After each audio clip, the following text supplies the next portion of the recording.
3 பேர் வட்டி கட்டணும். எப்ப கட்ட போறான்னு தெரியல. இருக்கு பாத்துக்கிறேன்.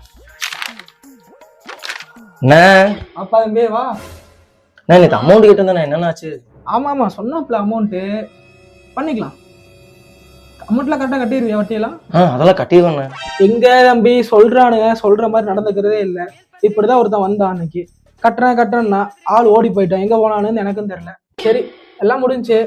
முக்கியமான கம்பெனி ரூல்ஸ் ஒண்ணு இருக்கு. சரி அதை மட்டும் பண்ணிட்டு வந்துடுறீங்களா? என்ன ரூல்ஸ் தம்பி? இங்க வாங்க. பையனுக்கு நம்ம ஃபார்மாலிட்டிஸ்ல கொண்டு வச்சுட்டு முடிச்சு விட்டுருங்க. எங்கண்ணா? சும்மா ஃபார்மாலிட்டிஸ் தம்பி. பாடி செக் பண்ணலாமா? எதுக்குண்ணா பாடியில செக் பண்றீங்க? அப்படியா? அப்போ நம்ம ஆளுங்க நிறைய பேர் வராங்களா? ஆமாண்ணா. காசு வாங்கிட்டு போயிடுறாங்க. நம்ம முதலாளி பாவம், திருப்பி கொடுக்க முடியாதுங்க. எவன்ட்டையும் ப்ராப்பர்ட்டி எதுவுமே கிடையாது. இருந்தாலும் போய் சொல்லிட்டு வாங்கிட்டு போயிடுறாங்க. சரி அதுக்குதான் புதுசா டெக்னிக் கண்டுபிடிச்சு சொல்லிட்டு நான் முதலாளி கண்டுபிடிச்சா அப்படி பாடி பார்ட்ஸ் ஏதாச்சும் நல்லா இருக்கா இல்லையான்ட்டு மெடிக்கல் செக் பண்ண. Body parts? ஆமாங்க. நில்லுங்க, எங்க போடுறீங்க? இன்னும் ஓடி போயிட்டீங்கன்னா என்ன பண்றது? நாங்க என்ன விட்டுருந்தோம். எங்கடா தம்பி போற? காசு வாங்கிட்டு போடா. உங்க காசு வேணா ஒண்ணு வேணா, ஆளை விடுங்கடா சாமி.